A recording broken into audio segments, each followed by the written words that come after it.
7 trik interior Jepang untuk menghemat ruang tanpa renovasi. Sebelumnya pastikan klik tombol subscribe, share, dan like ya, agar channel ini bisa lebih berkembang, membagikan manfaat lebih banyak.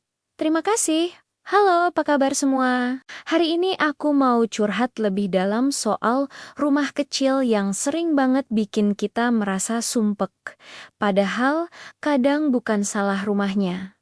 Kadang salah kebiasaan kita sendiri. Kalian pernah nggak sih masuk ke ruangan dan langsung merasa disajikan sama pemandangan benda-benda yang kayaknya ikut menatap balik? Kayak bilang, akhirnya kamu pulang, tapi kok bawa stres lagi? Aku pernah di posisi itu. Dan makin lama, aku sadar rumah kecil itu bisa terasa luas kalau kita ngerti caranya. Makanya aku mau bagi 7 trik interior ala Jepang lengkap dengan contoh nyata yang bisa kalian terapkan hari ini juga. Sekarang kita mulai. Trik yang pertama, konsep lapang mata. Ini bukan teori rumit.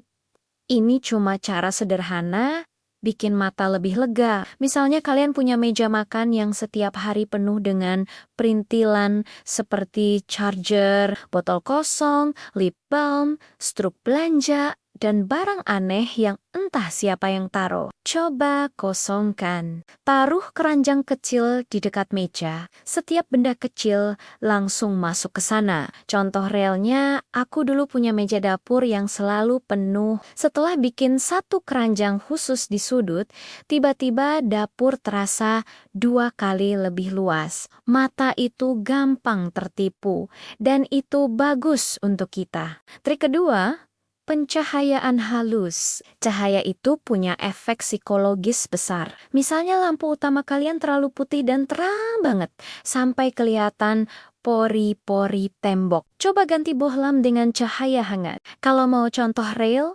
aku pasang satu lampu meja 30.000 di sudut ruang tamu. Cuma satu lampu kecil, tapi setelah itu ruangan yang tadinya kayak ruangan briefing berubah jadi ruangan santai yang enak dilihat. Rumah kecil jadi terasa lebih menyatu dan lembut. Trik ketiga, warna damai. Misalnya kalian punya kamar dengan warna biru gelap atau hijau tua. Warna itu bagus, tapi di ruangan kecil efeknya berat. Coba cat satu sisi dinding dengan putih atau krem, atau ganti spray dan tirai dengan warna terang. Contohnya, kamar aku dulu penuh dekor hitam. Setelah ganti spray jadi putih dan tirai jadi krem, rasanya kayak kamar melebar 1/2 meter.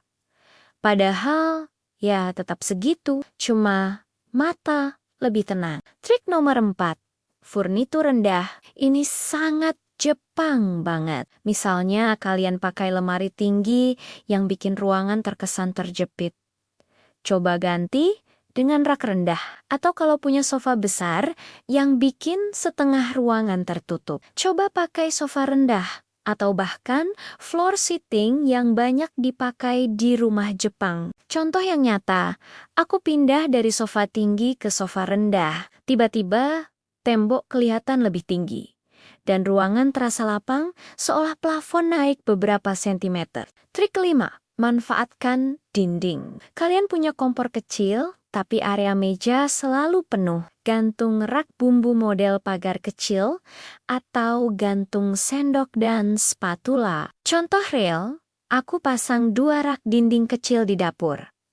Sebelum itu, meja selalu penuh. Setelah rak terpasang, meja kosong, masak lebih enak, dan dapurnya terasa seperti punya area kerja tambahan padahal cuma naik dinding. Dinding itu gratis, tinggal dipakai. Trik keenam, aturan 1, masuk 1 keluar. Misalnya kalian beli gelas baru karena lucu. Sebelum dipajang, pilih 1 gelas lama yang sudah jarang dipakai, lalu keluarkan. Atau kalian beli baju 1 potong, sebelum masuk lemari, ambil 1 yang sudah tidak cocok dipakai, lalu sumbangkan. Contoh yang nyata, aku punya lemari yang selalu penuh. Setelah pakai teknik ini 3 bulan, isi lemari berkurang 1/3 tanpa terasa. Dan ruang di rumah jadi stabil.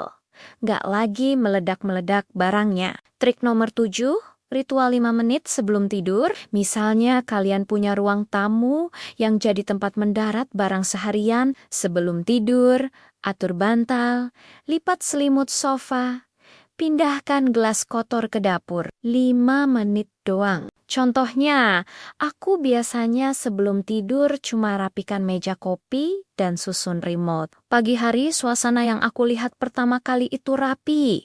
Efeknya bikin energi pagi lebih positif. Kayak rumah bilang selamat pagi dengan ramah. Dan sebenarnya, inti dari semua ini lebih dari sekadar trik interior. Ini soal hubungan kita dengan ruang yang kita tinggali.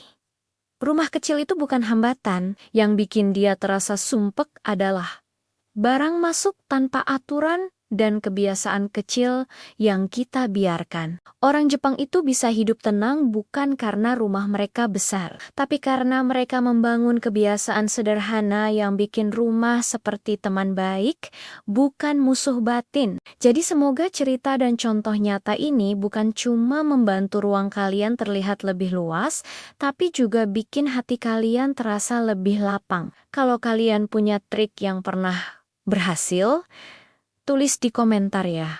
Aku pengen dengar cerita kalian. Makasih sudah mau dengar curhatan panjang ini.